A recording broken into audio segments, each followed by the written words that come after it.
Hi there, I'm Paul Friedman. I'm the founder of the Marriage Foundation. This particular topic that we're going to discuss today is so deep that you're going to be very surprised.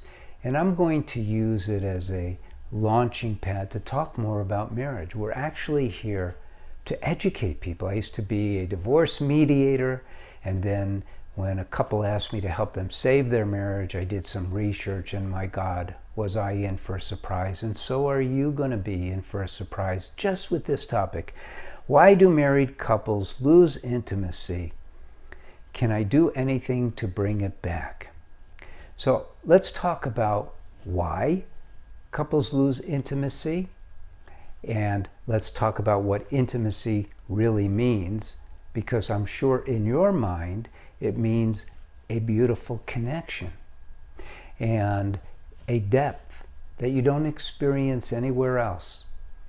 Unfortunately, because of the media, I don't want to blame the media, because of a lack of education, I don't want to blame anyone for that, but the truth is we don't understand things in this world. This world is primitive. We've made a lot of advances with technology, but there's not much understanding about ourselves.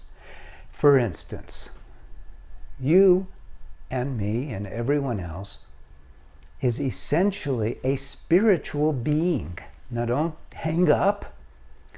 You see, we're afraid of that word spiritual. Oh, he's going to lay a religious trip on me. No, I'm not. I don't care if you're an atheist or an agnostic or a deeply religious person.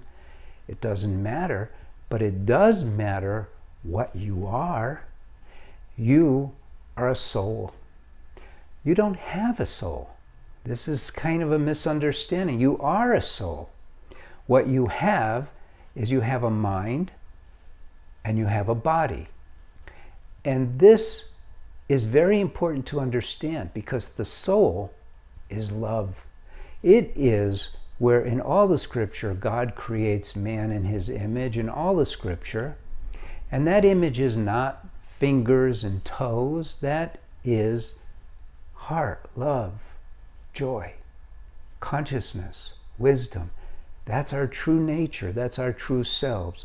But we have a mind, and we have a body, and we have all this creation within which to live. But our total desire should be articulated to ourselves. What is your ultimate desire? You should know that you want to be happy. We don't even know that that's why we get married. We all get married because we fell in love, but we don't really understand, well, what is it that we really want out of our marriage? It's happiness. What do we want out of life? It's happiness. What is our true nature? Happiness, which is a lower form of joy. We want to feel ourselves. This truth means that when you meet your soulmate, that connection that you have with him is that soul connection that brings you happiness. That connection is as intimate as it gets. But here's the rub. Here's what happens in our world. We all watch television. I barely do, to be honest with you, but most people watch television. We almost all go to movies. We read novels. We read magazines or just see the covers, and everything is about intimacy and love and marriage and all of that. But it comes from Hollywood. It doesn't come from spiritual giants who understand that the gift of intimacy is a gift of opening ourselves at that level. And so what has happened because of movies and sitcoms and the like is synonymous word now for intimacy has become sex. More so for your husband than for you. Because of nature, we are different because of our genders, and so we hear things differently, we see things differently, our appetites are different just because of the biology. Just because of the biology. A woman's heart opens much more easily than a man's because nature has dictated that in order for the wife, the woman, to bear and raise children. We're not reptiles. You're not a rabbit who has babies, feeds them, and then hops away. You're totally there for them. And this is something that nature had to concede to open a woman's heart. I wish women ruled the world, to be honest with you. And I'm not talking about the kind of women who are trying to be men, but a woman doesn't want any children to die in war, right? And this is part of you. And yet, what do men watch on movies? And me too, love war movies. I don't want to kill anybody, but it's action. That's where we tend to lean. So this idea of intimacy for a man is sex. He's been trained into it. And so what happens is, because you want to please him and still retain your dignity, it's become a balancing act. And I bet there were times when the intimacy was there more, the sex was there more, and you would say, oh, do it this way, oh, do it that way, or I'm not in the mood, da-da-da-da-da. And what happened was, rather than just opening your heart, you put conditions on it. And for your husband, those conditions that you put on it just kept reducing its loveliness more and more and more. Now, I'm going to get some women who leave a comment and say, no, I've always been the one, da-da-da-da-da. And I know there's exceptions. But I've been doing this for well over 20 years, and I know psychologists like crazy. We talk about this. There's no true statistical data to back this up, but the logic is derived by sort of the dynamics of the male and female. And so your husband is probably feeling, maybe not even knowingly. If you asked him, he'll definitely say, no, I'm fine. But you've been pushing him away. And that has to be recognized. You have to start seeing it. Men are so sensitive, especially in this day. No, they've always been very sensitive, because men are more high ego, women are more high heart. And so he's been feeling desensitized by Hollywood and then pushed away by you, to the point of where, why bother, is his feeling now. It's time to get real, to understand his need for sexuality doesn't just begin and end with sexuality. He also has a need for understanding, a need for support, for recognition. How many times have you told him you're the most amazing man on the planet? When was the last time you told him that? And I'm not saying start doing that, because it has to come from here. You yourself have to start developing, cultivating your love for him again. And this time, as you do it, and don't expect an overnight change, but it'll come quickly. What you need to do is you need to become that which he fell in love with. Hyper consideration. And you can't say, well, yeah, while we were dating. No, it should get better and better. Hyper consideration, hyper awareness of where he's at, hyper love, in other words. Let that heart of yours flow.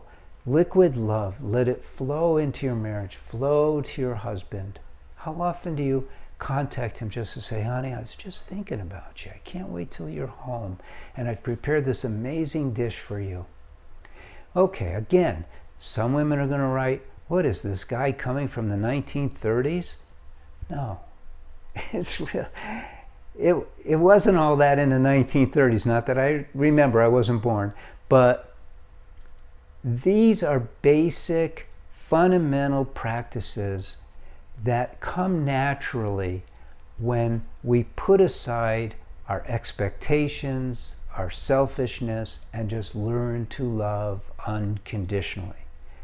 Learn to love unconditionally. What is more intimate than that? And then the sex will follow. The closeness, the hugging, the touching, they will happen naturally. We have courses for men and women. I'm not trying to sell you one. The very first thing that we address is how to control, to master your own mind in order to learn to open your heart. Sure, there's lots of education that we don't get anywhere else, like about communication, proper behavior. I call it marital morality. We have that too. But you got to learn how to master the mind so you can open your heart so your husband knows you're there. You, the woman he married, who he really desired, sexually, psychologically, emotionally, physically, in all ways. That has gone away. We've been desensitized by the world we live in, and we have not learned how to cultivate our marriages. And so now, that's what you do to bring it back. Can it come back? Yeah. You know, most of the people that we work with through our course, because we have marriage counselors who actually help, and most of what we work with are women. First of all, women. It's not 50-50, it's probably 60-40. And most of them have lost the love and some manifestation of that.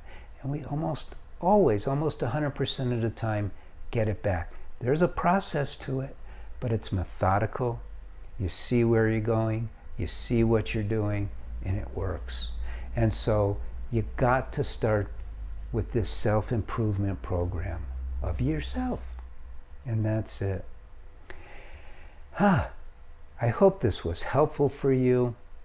You know, if you need more information, you go to our website. We have a Ask a Counselor feature where you could write into one of our marriage counselors and they'll give you the truth about what you should do. Many times it's you should take the course. Other times it's you should read one of the books. Other times it's just keep watching the videos, you're on the right track. But we want to help you. This is a nonprofit foundation. I work for free.